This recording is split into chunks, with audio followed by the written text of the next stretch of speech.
प्यारे बच्चों नमस्कार, स्वागत है आप सभी का यस के एक्सेलेंस ट्यूटोरियल में।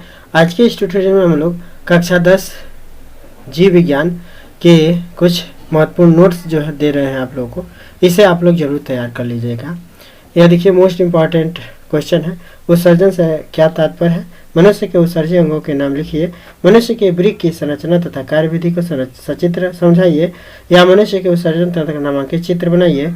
मनुष्य में वृक्क की संरचना व नामांकित चित्र की सहायता से उत्सर्जन को समझाइए।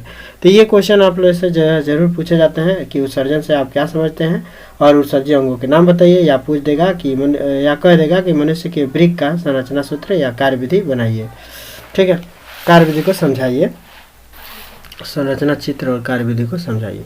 तो यहाँ पे देखिए उत्सर्जन का मतलब क्या होता है। तो शरीर में जो भी व्यर्थ के पदार्थ होते हैं उसको बाहर निकालना उत्सर्जन कहलाता है। शरीर में विभिन्न उपापचयी क्रियाओं में अनेक अवशिष्ट या वर्ज्य पदार्थ बनते हैं। इनके शरीर में कोई उपयोग नहीं होता है। कभी कभी वो ये जो ये अधिक विषैले भी हो सकते हैं। विषैले न होने पर भी अपशिष्ट पदार्थ को कोशिकाओं में संचित नहीं किए जा सकते हैं, अतः उनके शरीर से बाहर निकालना ही आवश्यक होता है। अवशिष्ट पदार्थों को शरीर से बाहर निकालना ही उत्सर्जन कहलाता है। ठीक है, तो ये है उत्सर्जन का परिभाषा। अब मनुष्य में उत्सर्जी अंग कौन कौन से हैं? तो मनुष्य के प्रमुख उत्सर्जी अंग, मानव शरीर में प्रमुख उत्सर्जी अंग एक जोड़ी वृक्क होते हैं। वृक्कों के अतिरिक्त मनुष्य में यकृत, त्वचा, फेफड़े और आंत भी उत्सर्जन में मदद करते हैं। तो ये भी जो है आपके उत्सर्जी अंग ही होंगे। मुख्य रूप से उत्सर्जी अंग आपका वृक्क है। वृक्क के अलावा आपका यकृत, त्वचा, फेफड़ा और आंत भी उत्सर्जन में मदद करते हैं। इसके बाद से मनुष्य में वृक्क की संरचना के बारे में कुछ लिख दीजिए। तो मानव शरीर में वृक्क मुख्य उत्सर्जी अंग है। इसका कार्य रुधिर से यूरिया या यूरिक अम्ल आदि उत्सर्जी पदार्थों को छानकर अलग करना तथा उन्हें मूत्र के रूप में शरीर से बाहर निकालना होता है। मनुष्य में एक जोड़ी वृक्क सेम के बीज की आकृति वाले होते हैं। ये उदर गुहा में कशेरुक दंड के दोनों ओर स्थित होते हैं। बायां वृक्क दाएं वृक्क से कुछ नीचे स्थित होता है। प्रत्येक वृक्क का अंदर का किनारा धंसा होता है। इसे नाभिक कहते हैं। बाहरी किनारा उभरा या उत्तल होता है। प्रत्येक लगभग 10 सेमी लंबा, 6 सेमी चौड़ा और 2.5 सेमी मोटा होता है। मनुष्य के वृक्क का भार लगभग 150 ग्राम होता है, किंतु स्त्री में यह थोड़ा कम होता है। मानव के उत्सर्जी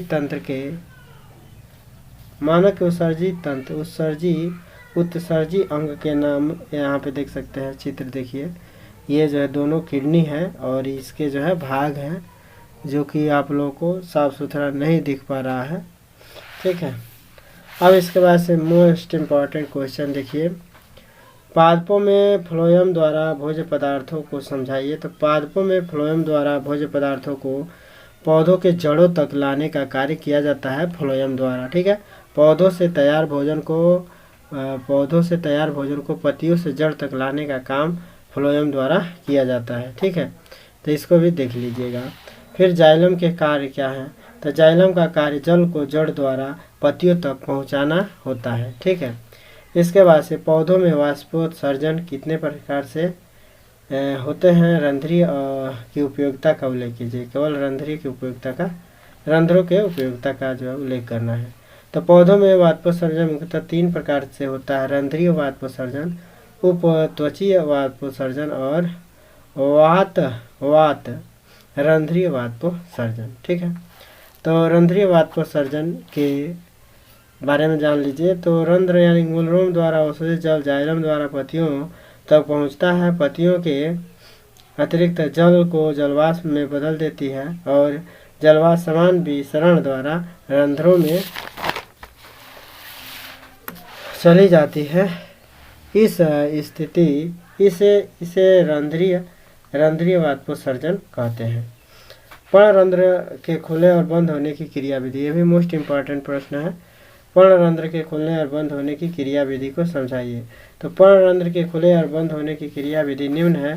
पर्णरंध्र के खुलने और बंद होने की क्रिया द्वारा कोशिकाओं के द्वारा नियंत्रित होती है। बंद होने की क्रिया द्वार कोशिकाओं के द्वारा नियंत्रित होती है। खुलना, प्रकाश में द्वार कोशिकाओं में पोटेशियम आयन प्रवेश करते हैं जिससे वे तनी हुई हो जाती हैं, यानी कि तन जाती है। और तनने का मतलब खुल जाती हैं, पर्णरंध्र खुल जाता है। अब बंद होना, अंधकार या जल की कमी में पोटेशियम आयन बाहर निकलते हैं और द्वार कोशिकाएं सिकुड़ जाती है और पर्णरंध्र बंद हो जाते हैं। ठीक है, तो खुलना और बंद होना बता दिया गया। और इसकी उपयोगिता क्या है वाष्पोत्सर्जन में? यह प्रक्रिया जल संतुलन और गैस के आदान प्रदान में के लिए जरूरी होता है। और इसका जो है चित्र यहाँ पे देख सकते हैं, ये खुला हुआ पर्णरंध्र है और ये बंद पर्णरंध्र है। ठीक है, इसके बाद से हम लोग चैप्टर 2 में देखते हैं महत्वपूर्ण नोट्स क्या है। तो चैप्टर 2 में है आपका नियंत्रण एवं समन्वय। चैप्टर 2 है नियंत्रण किसे कहते हैं? तो नियंत्रण संयम और विनिमय की शक्ति है। विनिमय की शक्ति है जिसके द्वारा किसी चीज को शुरू धीमा रोका जा सकता है, यह है नियंत्रण। समन्वय एक जीव के शरीर विभिन्न अंगों का एक साथ मिलकर सही तरीके से कार्य करना समन्वय कहलाता है। समन्वय एक जीव के शरीर के विभिन्न अंगों का एक साथ मिलकर सही तरीके से कार्य करना समन्वय कहलाता है। ठीक है, इसके बाद से छुई मुई पादप में अगला क्वेश्चन इसका है कि छुई मुई पादप में गति तथा हमारी टांगों में होने वाली गति के तरीके में क्या अंतर है? तो छुई मुई पादप में गति अदैशिक तथा छूने से होती है, जबकि हमारी टांगों में होने वाली गति ऐच्छिक होती है। ये अनैच्छिक है लेकिन ये ऐच्छिक है। ठीक है, इंसुलिन क्या है और इसका क्या महत्व है? तो इंसुलिन उत्को विशेषकर पेशियों में कार्बोहाइड्रेट के उपयोग पर नियंत्रण करता है। यह यकृत कोशिका में ग्लाइकोजेनेसिस का प्रेरक है। यह लिपोजेनेसिस का भी प्रेरक है। यह अग्न्याशय की लैंगरहैंस की दीपिकाओं में बनता है। यदि इंसुलिन का स्राव हमारे शरीर में सही मात्रा में नहीं होगा, यदि इंसुलिन का स्राव या स्रावित हमारे शरीर में सही मात्रा में नहीं होगा तो हमारे रुधिर में शर्करा का स्तर बढ़ जाता है, जिसके कारण अनेक रोग हो जाते हैं। ठीक है, आगे देखते हैं तंत्रिका तंत्र। इंसुलिन की कमी हो जाता है और जिसके वजह से मधुमेह रोग होता है। इसके बाद से तंत्रिका तंत्र किसे कहते हैं? तंत्रिका तंत्र किसे कहते हैं तथा यह कितने प्रकार के होते हैं? मानव शरीर का वह तंत्र जो सोचने समझने और किसी चीज़ को याद रखने में के साथ साथ शरीर के विभिन्न अंगों के कार्यों में सामंजस्य तथा संतुलन स्थापित करने का कार्य करता है, तंत्रिका तंत्र कहलाता है। यह संवेदी अंगों तंत्रिकाओं, मस्तिष्क, मेरुरज्जु एवं तंत्रिका कोशिका का बना होता है। यह 3 प्रकार के केंद्रीय तंत्रिका, परिधीय तंत्रिका और स्वायत्त तंत्रिका होता है। ठीक है, तंत्रिका तंत्र का संरचना देख लीजिए। और ये देखिए, ये ध्रुमिका है, ये 3 भागों में बटा हुआ ध्रुमिका, और इसको कहते हैं, ये तंत्रिका तंत्र की संरचना है। ये जो है ध्रुमिकाएँ हैं, ये ध्रुमिकाएँ हैं। यहीं से जो है ये सूचना जो है क्या करते हैं, अपने अंदर ले जाते हैं। और अपने अंदर ले जाने के बाद से ये इसका पूंछ है, और पूंछ के बाद से यहाँ पे कुछ खाली स्थान होता है। खाली स्थान के फिर ऐसे ही संरचना आगे रहती है शरीर में। ठीक है, और ये संरचनाएं मेरुरज्जु के पास जो है सूचना को ट्रांसफ़र करते हैं। और यदि आवश्यकता है तो मेरुरज्जु से फिर सूचना जो है पेशियों तक में जाकर और प्रतिक्रिया करता है, अन्यथा जो फिर दिमाग के पास सूचना चला जाता है। ठीक है, तो ये ध्रुमिका है और ये जो है तंत्रिकीय कक्ष है, और ये इसका जो है पूंछ वाला हिस्सा है, समझ लीजिए पीछे वाला हिस्सा। ठीक है, तो आगे से पीछे की तरफ सूचना जाता है, समझ लीजिए। ठीक है, तो सूचना जो है आगे से पीछे की तरफ जाता है और ये मेरुरज्जु को सूचना देने का कार्य करता है, तंत्रिका कोशिकाएं। ठीक है, इसका कार्य देख लेते हैं। कोई भी सूचना तंत्रिका कोशिका के द्रुमाकृति सिरे द्वारा उपार्जित की जाती है और एक रासायनिक क्रिया द्वारा यह एक विद्युत आवेग पैदा करती है। यह आवेग ध्रुविका से कोशिका काय तक जो है जाता है और तब तंत्रिका कक्ष एक्सोन जिसे कहते हैं, यही एक्सोन वाला हिस्सा है। तंत्रिका कक्ष को ही ये यहाँ से ये तो हिस्सा है एक्सोन वाला है, इसी तंत्रिका कक्ष कहते हैं। तंत्रिका कक्ष एक्सोन में होता हुआ इसे के अंतिम सिरे तक जो है पहुँच जाता है। एक्सोन के अंत में विद्युत आवेग कुछ रसायनों द्वारा विमोचन करता है और ये रसायन रिक्त स्थान या सिनेप्स को पार करते हैं तथा अगली तंत्रिका कोशिका की ध्रुविका में इसी तरह का विद्युत आवेग प्रारंभ करते हैं। यही हमारे शरीर में तंत्रिका आवेग की मात्रा की समान योजना है जो तंत्रिका कोशिका का प्रमुख कार्य है। ठीक है, यही समायोजना है या समायोजन है। इसके बाद से थायरॉक्सिन हार्मोन का क्या कार्य है। थायरॉक्सिन हार्मोन एक प्रमुख हार्मोन है जो थायराइड ग्रंथि स्रावित होता है और थायरॉक्सिन हार्मोन थायराइड ग्रंथि से स्रावित होता है। थायराइड ग्रंथि से स्रावित होता है। इसके प्रमुख निम्नलिखित हैं। मेटाबॉलिज्म को नियंत्रित करना, इसके प्रमुख कार्य निम्नलिखित हैं। ठीक है, ये मेटाबॉलिज्म को जो है नियंत्रित करता है जिससे ऊर्जा का उत्पादन और उपयोग सुचारू रूप से होता है। यह शरीर की कोशिकाओं में ऑक्सीजन की खपत को बढ़ाता है।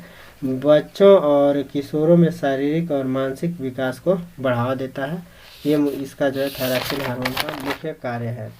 इसके अलावा अतिरिक्त थायरॉक्सिन हार्मोन की गति तथा रक्त दाब को नियंत्रित करता है। यह तापमान को नियंत्रित करता है। यह प्रजनन प्रणाली को भी नियंत्रित करके रखता है। इसके बाद से प्रतिवर्ती क्रिया किसे कहते हैं। तो प्रतिवर्ती क्रिया किसे कहते हैं, प्रतिवर्ती क्रियाओं के कुछ सामान्य उदाहरण दीजिए। ये मोस्ट इम्पॉर्टेंट क्वेश्चन है। तो देखिए, ऐसी अच्छी क्रियाएं जो अनायास, अविलंब, स्वतंत्र एवं सहज ही घटित होती हैं और सुषुम्ना में संवेदी प्रेरणा पहुंचाने पर चालक प्रेरणा के रूप में अपवाहक अंगों द्वारा तुरंत ही घटित हो जाती है, प्रतिवर्ती क्रिया कहलाती है। प्रतिवर्ती क्रिया जो है तुरंत होती है, इसका सूचना दिमाग तक नहीं जाता है, मेरुरज्जु से ही फिर वापस अपने स्थान पे आ जाता है। प्रतिवर्ती क्रियाओं के कुछ उदाहरण निम्नवत हैं। खांसना एवं छींकना, नेत्र प्रतिक्षेप क्रिया, जानु झटक प्रतिक्षेप क्रिया, लार श्रवण प्रतिक्षेप क्रिया और अन्य उदाहरण हैं। खांसना एवं छींकना, नाक में कोई भी चीज़ जाता है तो आदमी तेजी से बाहर सांस निकालता है, खांसना छींकना हो गया। नेत्र परिक्षेप क्रिया मैंने कोई भी नेत्र के सामने कोई झटका वगैरह आता है, कहीं कोई मारता है तो तुरंत आंखें बंद हो जाती हैं। ठीक है, इसके अलावा आप यहाँ पे देख सकते हैं ऐच्छिक अनैच्छिक क्रिया एवं प्रतिवर्ती क्रिया में अंतर बताइए, ये भी मोस्ट इम्पॉर्टेंट है। तो यह अनैच्छिक क्रिया में देखिए, शरीर या शरीर के किसी अंगों की क्रिया जिन्हें हम अपनी इच्छा से नियंत्रित नहीं करते हैं, इन्हें अनैच्छिक क्रिया कहते हैं। यह प्रतिवर्ती क्रिया है, किसी उद्दीपन के प्रति अचानक एवं तीव्र प्रतिक्रियाएं प्रतिवर्ती क्रिया कहलाती हैं। प्रतिक्रियाएं प्रतिवर्ती क्रिया कहलाती हैं। इसका नियंत्रण मध्य मस्तिष्क एवं पश्च मस्तिष्क के द्वारा किया जाता है। इसका नियंत्रण मेरुरज्जु द्वारा किया जाता है। हृदय का धड़कन और छींकना, खांसना इत्यादि जो है इन दोनों के एग्जाम्पल हैं। ठीक है, तो इस तरह से ये जो है आज का नोट जो है 23 तारीख का कंप्लीट हो गया। इसके बाद से जो भी नोट होगा फिर आप लोगों को बताया जाएगा। तब तक के लिए जय हिंद।